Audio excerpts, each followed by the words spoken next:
Like people who want to go back to Ghana, right? Right. Or people who want to go to Senegal, even if they don't know if they have lineage there from a blood standpoint or whatnot, but the welcomingness, the fact of, oh, wait, I can be around people like me where I'm not looked at as a criminal or what may have you. And I think a lot of black folk are finding comfort in that. So that's why now you see that bridge is starting to stay connected, because we're not only that realizing that we prefer identifying with who we naturally are when it comes to being that of the diaspora, but we also are connecting on similarities.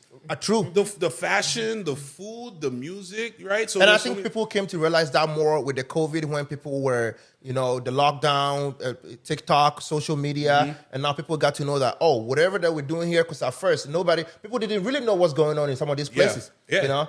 They think that some of these in Africa, people are living on trees and stuff like that. Right. Yeah. But when COVID happened and now people are on social media, there's the music, Afrobeats, and also just undoing a lot of the ignorance that a lot of African Americans. We got to be real. We got to take ownership of it that it was ignorant, because like the whole Huts and this and that, because that's just co-signing the narrative of, this is what we want you to think. But what people are really afraid of are people like ourselves being comfortable with who we are. Right. Because then we make decisions that benefit us. Now, even though at the end of the day, black folk, we love people. We don't have no problem with nobody. Yeah. But the idea of black people coming together in any capacity, people are terrified of. Right. Because there's this thing of like, well, what can they do? Because we've been able to do so much of this, even though all the separations.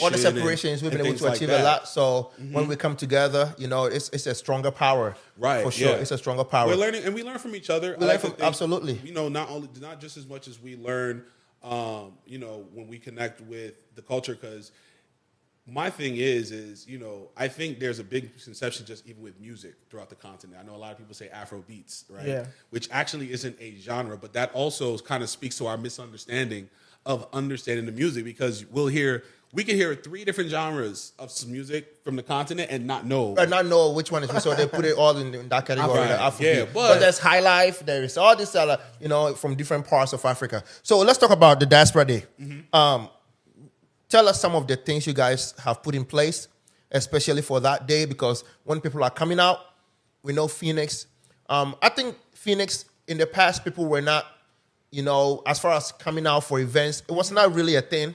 But I think people are starting to come out more. Yeah, people are starting to come out more, and when they come out, they want to have fun. They want to see some activities. They want to see that, is this something that because usually people will come there in the morning. They have to stay for hours and hours. Right. So you have to have things going on to keep them there and entertain them.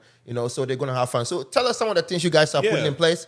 Yeah, so right now, what we're doing is we're building an itinerary of different activities and things that people can do to interact with each other, right? So one thing in particular I can speak to, we have vendors, of course. There's going to be all kinds of different foods there. But a lot of the times, people don't realize how much they have in common just by foods, right? So we're going to have some demonstrations just with some of the vendors. We're going to be on stage. They'll actually be preparing some of their dishes, or they're going to prepare it at their tent. We're still trying to work out the logistics for that as well. But then there's also storytelling components, right? So there's different fiction and folklore that we have not only within the culture, but that relates to Black American culture, where you're talking about certain stories in a way where I think it's family friendly, right? Because, and I say family friendly because you have kids that are trying to learn something, right? And then so are adults. So the storytelling is going to be like designed to cater to kids from like an entertainment standpoint. But then we also have storytelling of like some of the historical aspects that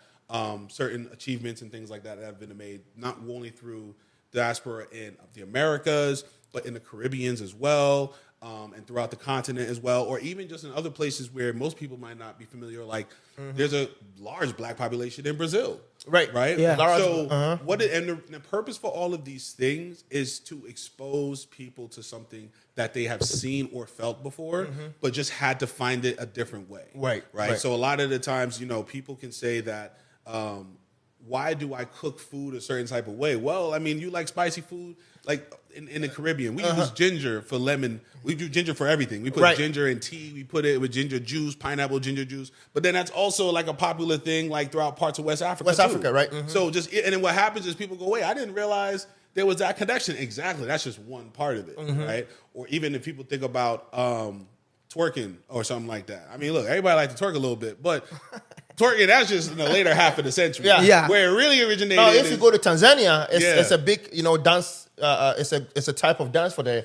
Right. Like over there in Tanzania, which is not even for young people. Right. Elderly women, and they dance, in front of the kings, and it's like I've seen them on TikTok. Yeah. Yeah. It's a very popular dance. And then you have the Caribbean, where when it comes to Caribbean music, Oh, yeah. bossa nova, The and it's yeah. just like, how are all of us doing these different things? So what happens is that one person could be doing something in a space, or a person can have an interest or a hobby, but then not realize where that interest or hobby came from. Something else we're going to be doing is that we compiled a list of all of the countries throughout the continent of Africa, and we also compiled a list of some of the some fun facts, information. So that's just going to be information that we're also going to communicate throughout the day. So that's going to be something where I'm going to be on the microphone, and I'll be sharing different historical facts about different countries, and also I think just give people a perspective that, undoing the thought process that we don't have a relationship, because people are going to make that discernment for themselves. So as far as the things to do there, again, we're going to have some of those exhibitions there.